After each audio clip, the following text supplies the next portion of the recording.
Okay, Miss Savannah, this is your personal mandolin lesson review video, and let's just go ahead and get right on in and started. Names of strings, obviously E, A, D, G, or G, D, A, E, whichever your preference of remembering. And let's go ahead and get into the G chord. So the G chord was the middle finger on the first string, index on the second, and third fret for middle, second fret for index.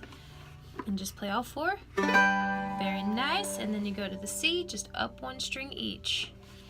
All four. And then for F, if you want to go ahead and get into that one, do this one, but you only play the first three. Now if you want to play a full F, remember we were talking about how E and F and B and C are right next to each other. Be cool, everything's fine. So E and F, there's your F right there because the spelling for F chord is F-A-C. And then you've got your A right here on the G, because G, this is your G string, so that's your A nut. And then you've got your C, or your F right here for the F. So all four this way. Unless you don't want to do that, then you can just play these three with those. Okay, so let's practice the down, down, up, down. Let's start from the C because we're in the key of C for the 1, 4, 5. Remember, there's 7 unique letters in the musical alphabet: A, B, C, D, E, F, G, and every scale will have some variance of 7 of those 7 letters. And C, if C is your 1, to play the 1, 4, 5, you're going to play the 4th and 5th note from C. So C, D, E, you won't play D and E, you'll play 4 and 5, the F and G. So here's your C, and you're going to go up to your F, and you're going to go down to your G. There we go. Okay, so start from the C. So let's do the down, down, up, down, just a little exercise, and then we'll go into the brown-eyed girl, which is in the key of G. So let's do a nice little down, down, up, down. Down, down, up, down. Go to F. Down, down, up, down to G. Down, up, down, back to C. Try that again. C, down, up, down to F. Down, down, up, down to G. Back to C. Down, down, up, down. Okay, so that was for the key of C. Let's try the key of G now. So you've got your G already that we know about, your C already that we know about. So if G is your 1, you start all over in the alphabet from G to A, B, so that you won't play those.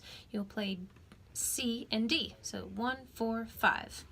So you got your G as your 1, your C as your 4, and your D, which is the first string and the 4th string of the 2nd fret, all 4 strings. And I don't remember if I said 3 strings for the F, but yeah, 3 for the F. And then D will be all 4 as well. So G, C, and D will be all 4 strings. So now let's try from G. We'll go 1, 4, 5 in that order, and then back to 1. So G, down, down, up to C, down, down, up to D, back to G.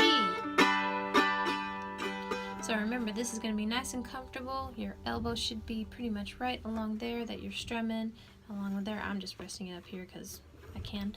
But whenever it's around your neck and you've got it positioned, it'll be comfortable there. Release any tension in your shoulders that you might have. Sit up straight. You don't want to develop back issues later in life. And just try that again from the G to the C to the D back to G. One more time. G to C to D.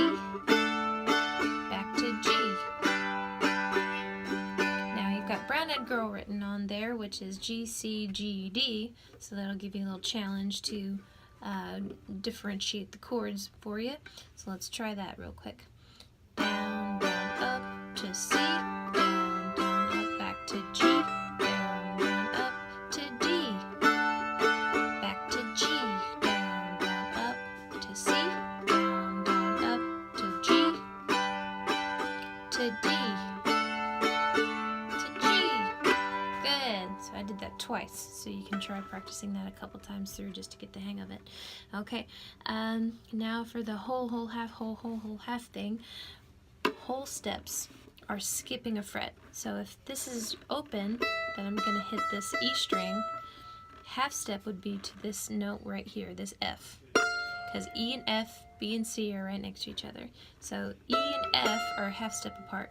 Everything else that's not E and F and B and C is a whole step apart. Whole step means you're going to skip a fret and go to the next one. So this is E, that's going to be your F, and then you're going to skip this fret to go to your G.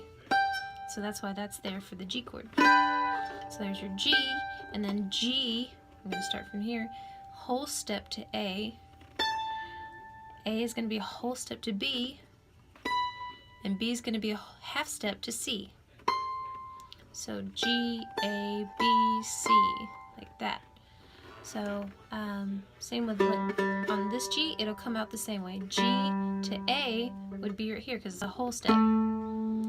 A to B, whole step, so you skip that third fret. B to C, half step, so you're right on the dot right there for that C. So G, A, B, C will sound similar to this. G, A, B, C, just an octave up. Or G, A, B, C. That's on your D string right here. So that's where I'm starting for the G, just so you can see the different spots for G. G, skip a fret to A, skip a fret to B, don't skip a fret to C. So you can G, A, B, C, hear it, G, A, B, C, here's another G, G, A, B, C. So there's the 3 different spots for your G, and that's actually the first 4 notes for the scale of G. So if you wanted to go ahead and get started on that, you could. So G, A, B, C. G, A, B, C would start on the 5th fret of your D string. So 5th fret to 7th fret to 9th fret to 10th fret. And then for your E string, it's going to be on your 3rd fret to 5th fret to 7th fret to 8th fret. So just try to start getting used to that kind of a stretch, because that's usually the standard stretch that you'll do to do a scale. So like if I was starting on G, A, B, C. So this one would be C right here. So let's start on the C, for example. It'd still be the same principle. It'd be C, you skip a step to D, skip a fret to E, and right next to it is F. So it'd be 5th fret, 7th fret, 9th fret, 10th fret for C, D, E, F. Make sense? So just kind of get used to something like that, just to get your fingers ready for scales when we touch on that for next week. And I hope you enjoy working on this a little bit, and I'll add more. And I'll see you next week. Good job today. High five!